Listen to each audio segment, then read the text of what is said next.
A newcomer from the manga that definitely steps away from the norm of his series, it is SPI05 Jagd Spider, with a kit of Deathlock, Double Power Hammer, Multi-Legs, and the leg ability of Weapon Master, which adds a portion of the leg's resist stat to the base power of a part when attacking. Now, right from start, like I mentioned, Jagd Spider makes it very clear that it is not a setup-based or passive-aggressive type bot, much like Shoot Spider or Booby Spider or Blitz Spider of previous models.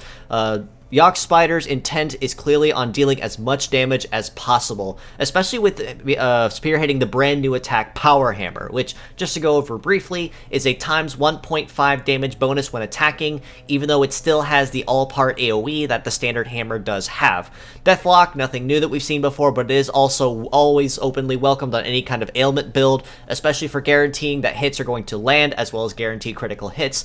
But on top of that, the leg ability of Weapon Master does really add to that extra power.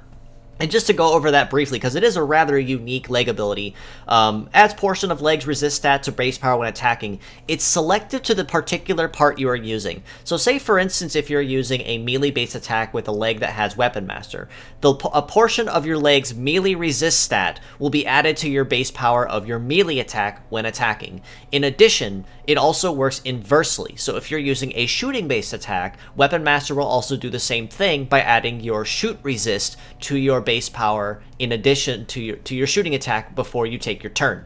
So if you look at the stats across the board, Jagd Spider is honestly pretty solid all around. Over 3,100 HP per part, 3,200 roughly per arm, almost 3,400 for the head, and 3,500 for the legs, so very solid in the HP department. Can definitely tank a hit or two if necessary.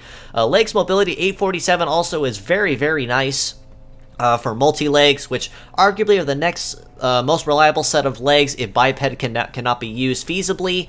Evade a 529 will honestly hurt him just a little bit, meaning it's going to be a little harder for him to evade parts, to evade attacks or ailments, but he does make up for that with the melee resist stat at 1649, which really comes in handy with his build, especially with him being an all melee build. So even though the power hammer is going to be an AoE, it is going to have that 1.5 damage bonus on top of the fact that it also is going to have the leg ability add an extra percentage of its melee resist into that base power. So even though hammer is an AoE, this power hammer is going to really make sure that hit counts. So instead of you dealing minimal damage across all parts, it's going to be a pretty sizable chunk of HP. On top of that, if you pair Deathlock on top of that, your hammer is going to absolutely make it painful when making use of that skill for sure. Pure set score 7 out of 10. Like I mentioned, honestly, very solid all around, nice HP, very solid base power too.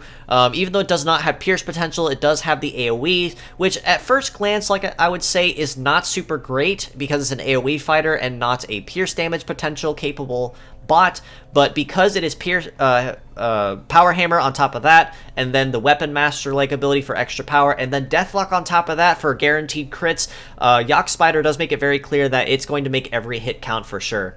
Mixed parts score, I'd say about an 8 out of 10, because honestly, all the parts can be used in some form or fashion and can be made very good use of. Power hammer, if you absolutely do need to make use of a solid AoE part on the team, because it honestly does have some pretty solid base power at about 1618 for the right arm, 1705 for the left, so both of those are doing pretty solid. A non-heavy Deathlock part also is very openly welcomed on any build, and then multi-legs in general you can never go wrong with. But in particular with Jagd Spider, if you do end up using his legs, I would definitely try prioritize using them on a melee fighter over a shoot fighter in this case, because even though Weapon Master can be used either way, the high melee resist stat does make it kind of clear that there is a preference in what kind of parts to use when equipping them on a build.